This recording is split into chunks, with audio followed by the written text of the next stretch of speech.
આજે સમગ્ર ગુજરાતના સહકાર સંમેલનમાં મંચ પર મારી સાથે ઉપસ્થિત ગુજરાત રાજ્યના લોકપ્રિય મુખ્યમંત્રી શ્રીમાન ભૂપેન્દ્રભાઈ પટેલ,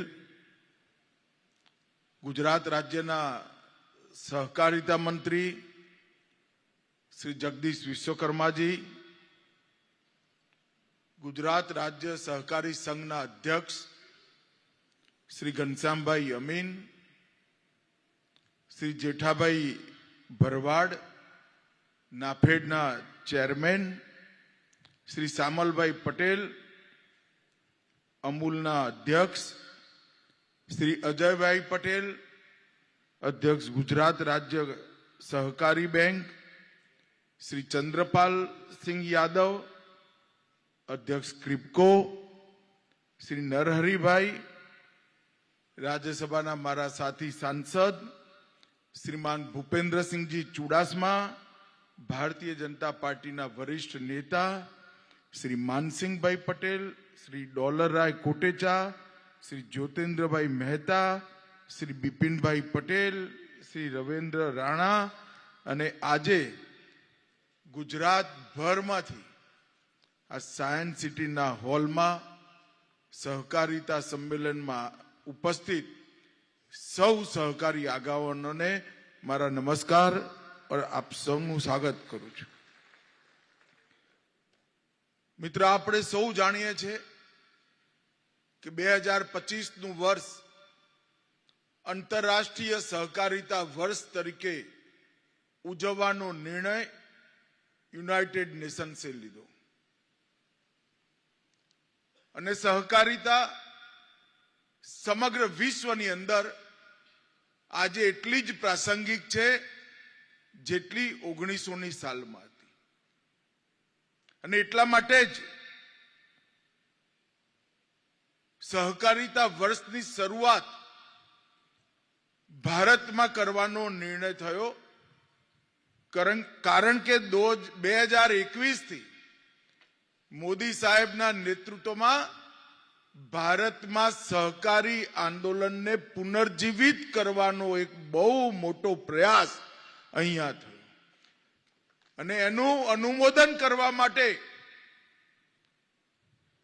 ભારતની અંદર સહકારિતા વર્ષની શરૂઆત કરવાનો નિર્ણય કર્યો।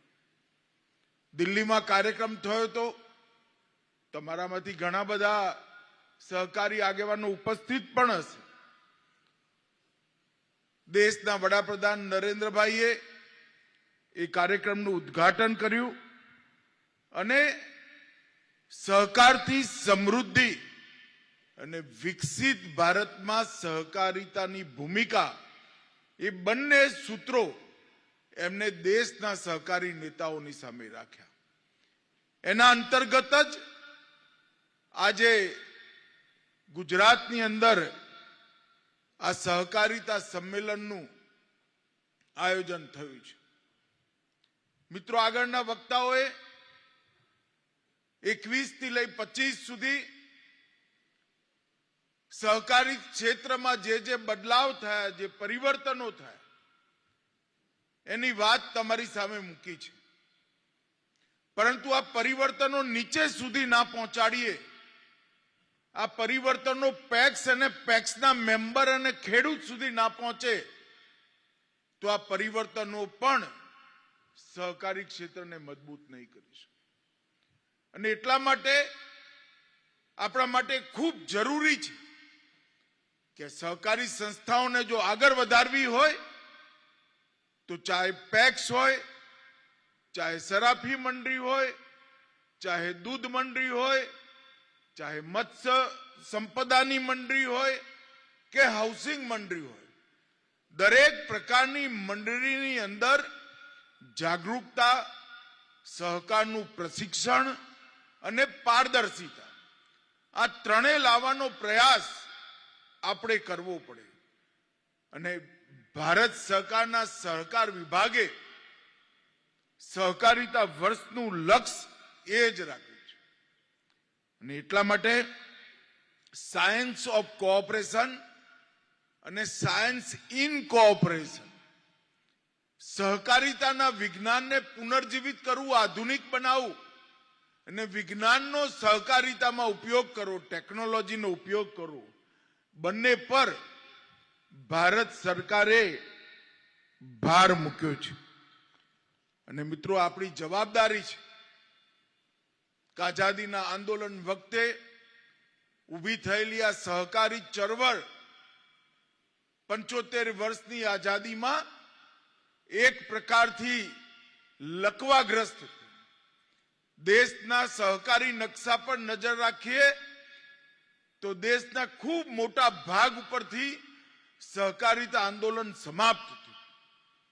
ગુજરાતને એની બહુ અસર નથી થઈ, પરંતુ ગુજરાતના સહકારી નેતાઓની એ જવાબદારી છે કે આ સહકારી આંદોલન સિમેટ્રિક બને, એનો સમ વિકાસ થાય, દરેક જિલ્લો, દરેક રાજ્ય સહકારિતા આંદોલનથી યુક્ત બને, દરેક રાજ્યમાં પ્રાથમિક મંડળીઓની સ્થિતિ સુધરે અને પ્રાથમિક મંડળીઓના માધ્યમથી જિલ્લા કક્ષાની સંસ્થાઓ મજબૂત થાય અને જિલ્લા કક્ષાની સંસ્થાઓના માધ્યમથી રાજ્ય અને રાષ્ટ્રીય સ્તરનું સહકારી માળખું ખૂબ મજબૂત થાય. એટલા માટે વર્ષોથી ત્રિસ્તરીય સહકારી માળખાની કલ્પના હતી, એમાં આપણે ચતુસ્તરીય સહકારી માળખાની કલ્પના ઉમેરી છે. સહકારી માળખાની દરેક પ્રકારની સહકારી ગતિવિધિની રાષ્ટ્રીય સંસ્થાને મજબૂત કરવી, રાજ્યની સંસ્થાને મજબૂત કરવી, જિલ્લાની સંસ્થાને મજબૂત કરવી અને દરેક ક્ષેત્રની પ્રાથમિક મંડળીઓને પણ મજબૂત કરી સમગ્ર સહકારી માળખું સમગ્ર દેશમાં પહોંચાડવું અને એના સિમેટ્રિક ડેવલપમેન્ટ માટે, સમ વિકાસ માટે આપણે આંતરરાષ્ટ્રીય સહકારી વર્ષનો ઉપયોગ કરવા માંગીએ છીએ. આ આખું અભિયાન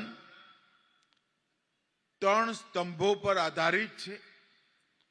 સહકારિતાને શાસનની મુખ્ય ધારાનો હિસ્સો બનાવો, ટેકનિકના માધ્યમથી, ટેકનોલોજીના માધ્યમથી પારદર્શિતા, પ્રામાણિકતા સહકારી આંદોલનમાં ઉમેરવી અને વધુને વધુ નાગરિકોને સહકારી આંદોલન સાથે જોડવાની પ્રક્રિયા વેગવાન બનાવી.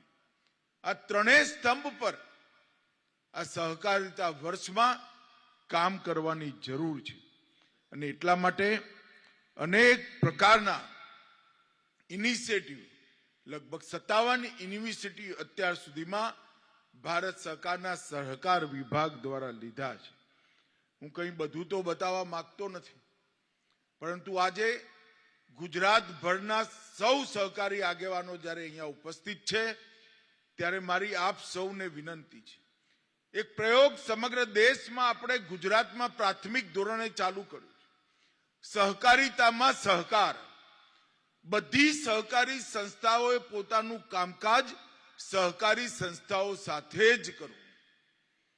દરેક પ્રાથમિક મંડળીનું બેંક એકાઉન્ટ ડિસ્ટ્રિક્ટ કોઓપરેટિવ બેંકમાં હોય, દરેક એપીએમસીનું બેંક એકાઉન્ટ ડિસ્ટ્રિક્ટ કોઓપરેટિવ બેંકમાં હોય, દરેક હાઉસિંગ મંડળીનું બેંક એકાઉન્ટ ડિસ્ટ્રિક્ટ કોઓપરેટિવ બેંકમાં હોય, દરેક ડેરીનું એકાઉન્ટ ડિસ્ટ્રિક્ટ કોઓપરેટિવ બેંકમાં હોય અને ધિરાણ લેવા માટે પણ સહકારી માળખાનો જ ઉપયોગ કરો. જોવામાં પ્રાથમિક દ્રષ્ટિએ આ ખૂબ નાની વાત લાગે છે. આપણે પંચમહાલ અને બનાસકાંઠા 2 જિલ્લાથી શરૂઆત કરી, પછી અજયભાઈના નેતૃત્વમાં ગુજરાત સ્ટેટ કોઓપરેટિવ બેંક અને અમૂલે સાથે મળી આને વેગ આપ્યો. હજી 60% જ કામ થયું છે, પણ સહકારી ક્ષેત્રની ડિપોઝિટમાં 11,000 કરોડ રૂપિયાનો વધારો આપણે અનુભવ્યો. શું આપણે એટલું ના કરી શકીએ? સહકારી મંડળીના દરેક સભાસદનું એકાઉન્ટ ડિસ્ટ્રિક્ટ કોઓપરેટિવ બેંકમાં, એપીએમસીના વેપારીના દરેક વેપારીનું એકાઉન્ટ ડિસ્ટ્રિક્ટ કોઓપરેટિવ બેંકમાં હોય, એપીએમસીનું, પ્રાથમિક ડેરીનું, જિલ્લા ડેરીનું, અને પૈસાનું વિતરણ પણ ડિસ્ટ્રિક્ટ કોઓપરેટિવ બેંકના માધ્યમથી થાય. ટેકનોલોજી આવ્યા પછી આ જરાય મુશ્કેલ નથી અને એનો સફળ પ્રયોગ આપણે ગુજરાતમાં થયો છે. મારી આપ સૌ સહકારી આગેવાનો, 800 સંસ્થાઓના લગભગ 4100 લોકો અહીંયા ઉપસ્થિત છે. સૌ સહકારી નેતાઓને મારી વિનંતી છે કે સહકારી સંસ્થાઓ વચ્ચે સહકાર, કોઓપરેશન એમોંગ્સ કોઓપરેટિવ, એને આપણે બળ આપવું જ જોઈએ, એને આગળ વધારવું જોઈએ. મિત્રો, બીજી વાત, ત્રિભુવનભાઈના નામથી આપણે ત્રિભુવન કોઓપરેટિવ યુનિવર્સિટીની સ્થાપના કરી છે. આ યુનિવર્સિટી રાષ્ટ્રીય સ્તર પર કામ કરશે. સમગ્ર દેશના દરેક રાજ્યમાં સહકારી ક્ષેત્રમાં જ્યાં જ્યાં સહકારી ક્ષેત્રનું કામ છે, દરેક ક્ષેત્રના તજજ્ઞોને ભણાવવાની વ્યવસ્થા અને કોઓપરેટિવના કન્સેપ્ટથી ભણાવવાની વ્યવસ્થા આ સહકારી યુનિવર્સિટી શરૂ કરવાની છે. અને એમાં પણ ગુજરાતે લીડ લેવાની જરૂર છે. હમણાં એક નવી શરૂઆત ડેરીઓની અંદર ચક્રીય અર્થવ્યવસ્થા, સર્ક્યુલર ઇકોનોમીની ચાલુ કરી છે. આપણી બધી જ સહકારી ડેરીઓ દાણ ખાલી જે પશુનું દૂધ ડેરીમાં ભરાતું હોય એને જ આપે છે.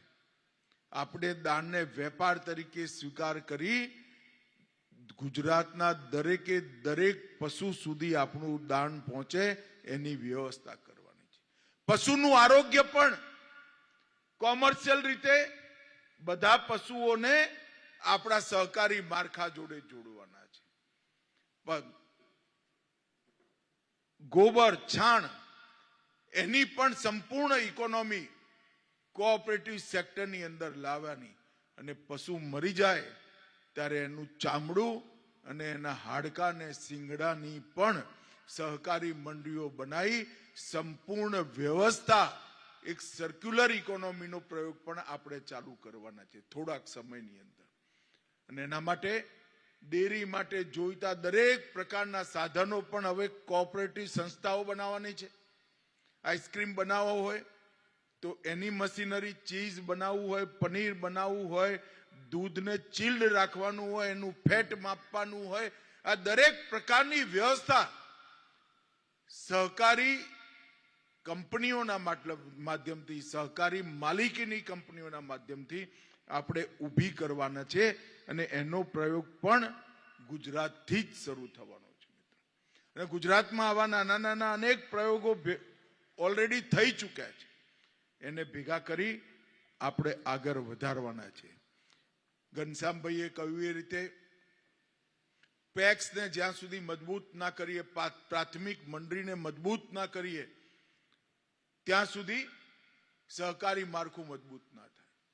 અને એટલા માટે આપણે નક્કી કર્યું છે કે દેશમાં 2029 સુધીમાં દરેક પંચાયતમાં પેક્સ રજીસ્ટર થવી પડે અને 2 લાખ નવી સેવા સહકારી મંડળીઓ અને ડેરીઓને રજીસ્ટર કરવાનું આપણે અભિયાન કર્યું. પરંતુ આ પેક્સ પણ પહેલાની જેમ માંદી જ પડે જો આપણે એની અંદર પ્રવૃત્તિઓ ના ઉમેરીએ. અનેક પ્રકારની પ્રવૃત્તિઓ, 22 પ્રવૃત્તિઓ, જુદા જુદા પ્રકારના વેપાર પેક્સ સાથે જોડવાનું કામ ભારત સરકારે કર્યું છે.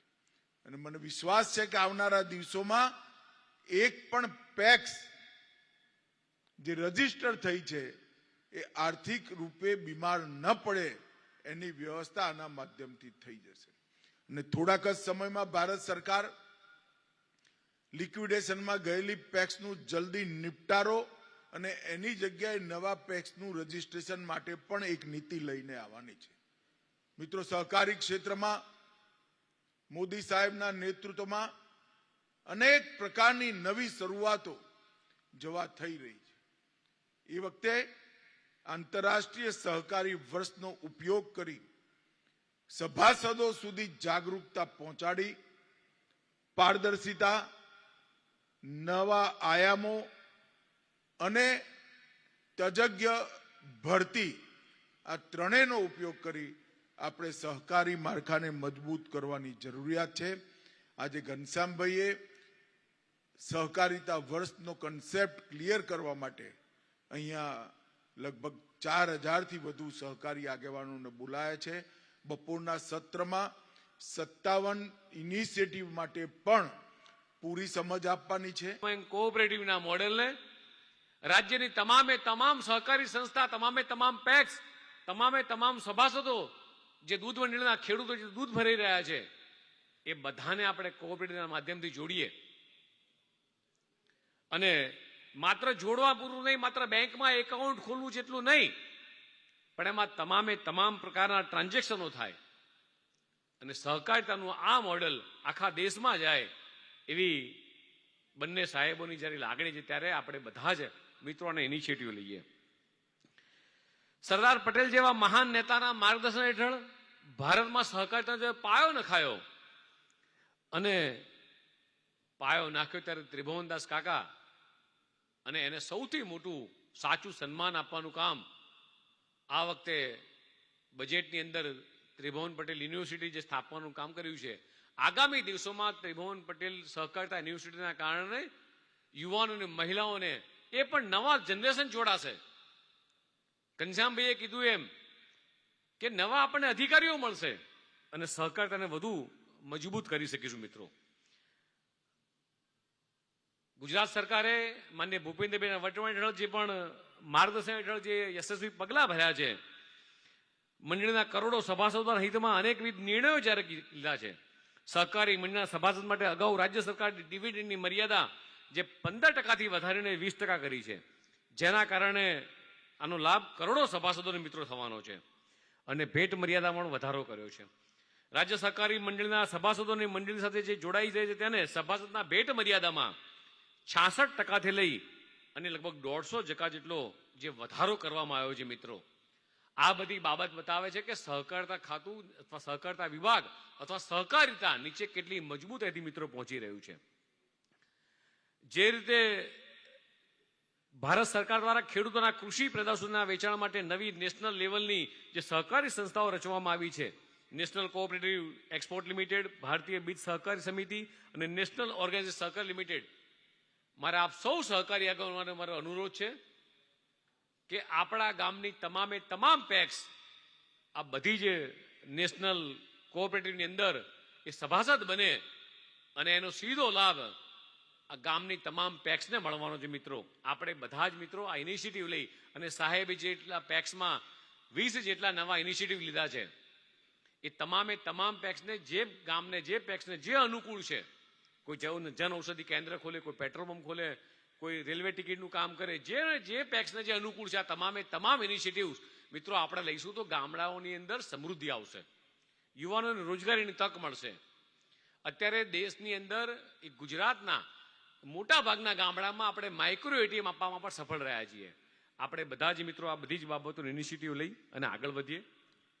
શ્રી અમિતભાઈ શાહ સાહેબના યશસ્વી માર્ગદર્શનમાં સહકારી સંસ્થાઓ બધી જ બાબતોમાં ઓનલાઈન અને ટ્રાન્સપરન્સી સાથે વધી રહી ત્યારે આ પરિકલ્પનાને સંપૂર્ણ કરવા માટે ગુજરાતના મુખ્યમંત્રી માનનીય ભૂપેન્દ્રભાઈ પટેલના નેતૃત્વમાં સહકાર વિભાગ જે રીતે આગળ વધી રહ્યું ત્યારે આવનારા દિવસોમાં ગુજરાતનું સહકારતા માળખું મજબૂત થવાનું છે અને આપણે બધા જ મિત્રો સાથે રહી આ આંતરરાષ્ટ્રીય વર્ષ જે ઉજવવાનું નક્કી કર્યું છે એને પણ સારી રીતે ઉજવીએ.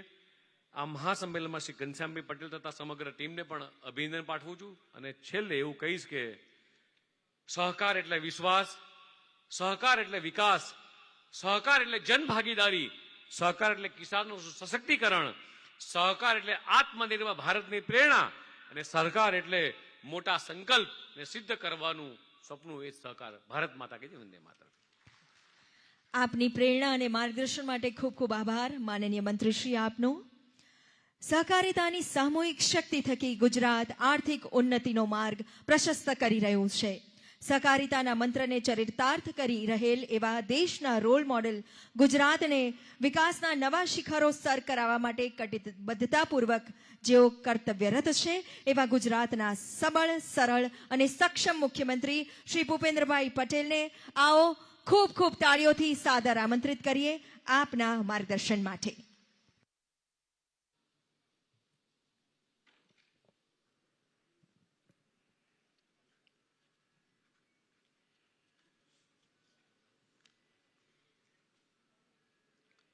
આંતરરાષ્ટ્રીય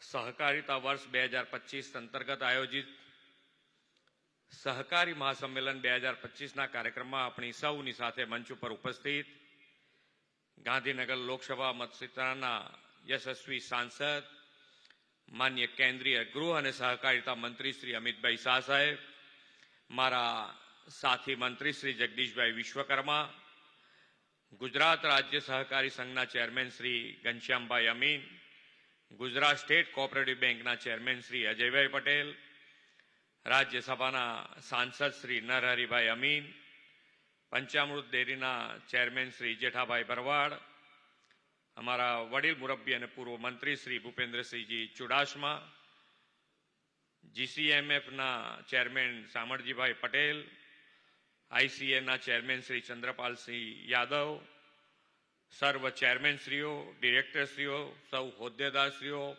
પ્રેસ મીડિયાના મિત્રો, સૌને મારા નમસ્કાર. ઓપરેશન સિંદૂરની સફળતાના સેનાના શૌર્યભરા પરાક્રમથી દેશવાસીઓમાં રાષ્ટ્રહિત પ્રથમની પ્રબળ ભાવના જાગી છે અને તિરંગાની પણ શાન વધી છે. આ સફળતા માટે માન્ય વડાપ્રધાન શ્રી નરેન્દ્રભાઈ મોદી, આદરણીય ગૃહમંત્રી શ્રી અમિતભાઈ શાહ અને દેશની સેનાના સૌ જવાનોને ખૂબ ખૂબ અભિનંદન પાઠવું છું. વડાપ્રધાન શ્રી નરેન્દ્રભાઈ મોદીએ સેનાથી લઈને નાનામાં નાના કોઓપરેટિવ ઓર્ગેનાઇઝેશન સૌને સાથે લઈને ચાલવાની પરંપરા વિકસાવી છે. તેમના જ કાર્યકાળમાં સેનાની પાંખના સંકલન માટે ચીફ ઓફ ડિફેન્સ સ્ટાફની નિમણૂકની પહેલ થઈ છે. વડાપ્રધાનશ્રીના દિશા દર્શનમાં દેશમાં આઝાદી પછી પહેલીવાર અલાયદું સહકારી મંત્રાલય કાર્યરત થયું છે. આદરણીય શ્રી અમિતભાઈ શાહ સાહેબ દેશના બાહોશ ગૃહમંત્રી તરીકે આંતરિક સુરક્ષા સલામતી તો સુદૃઢ કરી જ રહ્યા છે અને સાથે સાથે સહકાર ક્ષેત્રની દિશા આપીને સહકારતાથી નાનામાં નાના માનવીના હિતોની પણ ચિંતા કરી રહ્યા છે. આદરણીય શ્રી અમિતભાઈના નેતૃત્વમાં સહકાર મંત્રાલયે છેલ્લા 3.5 વર્ષમાં સહકારથી સમૃદ્ધિના સંકલ્પને સાકાર કરવા માટે દિવસ રાત કામ કર્યું છે. આજે અહીં બેઠેલા વિવિધ સહકારી ક્ષેત્ર સાથે જોડાયેલા સૌને તેની અનુભૂતિ થઈ જ રહી હશે. 2025નું વર્ષ આંતરરાષ્ટ્રીય સહકારિતા વર્ષ તરીકે ઉજવાઈ રહ્યું છે ત્યારે ગુજરાતના આંગણે ગુજરાત રાજ્ય સહકારી સંઘ દ્વારા આયોજિત સહકારી મહાસંમેલન 2025 a right job at right time છે. ગુજરાત આજે વિશ્વ નેતા વડાપ્રધાન શ્રી નરેન્દ્રભાઈ અને કર્મઠ ગૃહમંત્રી તથા પ્રથમ સહકારિતા મંત્રી શ્રી અમિતભાઈના નેતૃત્વમાં સહકારી ક્ષેત્રે દેશનું અગ્રસરીય રાજ્ય બન્યું છે. રાજ્યમાં 89,000 સહકારી સંસ્થાઓમાં લગભગ 1,65,00,000 જેટલા સભાસદ કાર્યરત છે. એટલે કે રાજ્યમાં દર ચોથો ગુજરાતી સહકાર ક્ષેત્ર સાથે જોડાયેલો છે. છેક ગ્રામીણ સ્તર સુધી સહકારી સંઘો અને સંસ્થાઓનું નેટવર્ક વિસ્તર્યું છે. કેન્દ્રીય સહકારિતા મંત્રી શ્રી અમિતભાઈ શાહના આહવાનથી રાજ્યના તમામ ખેડૂતો સહકારી બેંક સાથે જોડાય તે હેતુસર cooperation among the cooperative movement શરૂ થઈ છે.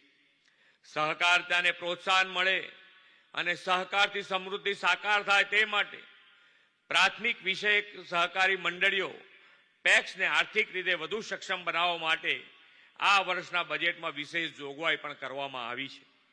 આપણે આઝાદીની શતાબ્દી મનાવીએ ત્યાં સુધીમાં દેશમાં એક પણ પંચાયત ટેક્સ વિનાની ન હોય એવા આદરણીય શ્રી અમિતભાઈએ નિર્ધાર કરીને 2 લાખ નવી પેક્સની રચના કરવાનું બીડું ઉઠાવ્યું છે. સહકારી મંડળીઓ વધુ નફાકારક બને તે માટે ઉત્પાદન સાથે સંકળાયેલી સહકારી સંસ્થાઓ માટેના ટેક્સ દર 30 થી ઘટાડીને 15% કર્યો છે. આવા અનેક સુધારાઓ વડાપ્રધાનશ્રીના માર્ગદર્શનમાં શ્રી અમિતભાઈ શાહના નેતૃત્વમાં કરવામાં આવ્યા છે. વડાપ્રધાન શ્રી નરેન્દ્રભાઈ મોદી અને સહકારિતા મંત્રી શ્રી અમિતભાઈ શાહના વિઝનરી નેતૃત્વને પરિણામે આઝાદીના 75 વર્ષ પછી દેશને પ્રથમ સહકારી યુનિવર્સિટી ત્રિભુવન સહકારી યુનિવર્સિટી ભેટ મળી છે. શ્રી અમિતભાઈ શાહના નેતૃત્વમાં દેશના સહકારી ક્ષેત્રમાં જે 360 ડિગ્રી પરિવર્તન આવ્યું છે તેનું ઉદાહરણ આ યુનિવર્સિટીની ભેટ છે. વિના સહકાર નહીં ઉદ્ધારનો સહકારિતાનો મંત્ર આજે આદરણીય મોદી સાહેબ અને અમિતભાઈના દિશા દર્શનમાં સહકાર સે સમૃદ્ધિના કોન્સેપ્ટ સાથે આગળ વધ્યો છે. દેશની આઝાદીની શતાબ્દી 2047માં આપણે ઉજવીએ ત્યાં સુધીમાં દરેક ક્ષેત્રને સૌનો સાથ, સૌનો વિકાસ અને સૌના સહકારથી સમૃદ્ધિ તરફ લઈ જવાની આપણી નેમ છે. સહકારથી સમૃદ્ધિના ધ્યેયને આઝાદીના અમૃતકાળમાં સર્વગ્રાહી રીતે સાકાર કરવા વડાપ્રધાનશ્રીએ 9 સંકલ્પો આપ્યા છે. કેચ ધ રેઇન અંતર્ગત વરસાદી પાણીના ટીપે ટીપાનો સંચય કરીએ. એક પેડ માં કે નામ હેઠળ દરેક વ્યક્તિ એક વૃક્ષ વાવી પર્યાવરણની જાળવણી કરીએ. પ્રાકૃતિક ખેતી અપનાવી સ્વચ્છતાની સાથે તંદુરસ્તી જીવન જીવીએ. સાથોસાથ સ્વચ્છતાને પણ સહજ સ્વભાવ બનાવીને વોકલ ફોર લોકલ અને ગરીબોની મદદથી ગ્રામીણ અર્થતંત્રને સમૃદ્ધ કરવામાં સહકાર આપીએ. આપણે સૌ સહકાર અને સંગઠનની શક્તિથી આ 9 સંકલ્પો પાર પાડીશું એવા વિશ્વાસ સાથે વિરમું છું. ભારત માતા કી જય. વંદે માતરમ. જય જય ગરવી ગુજરાત.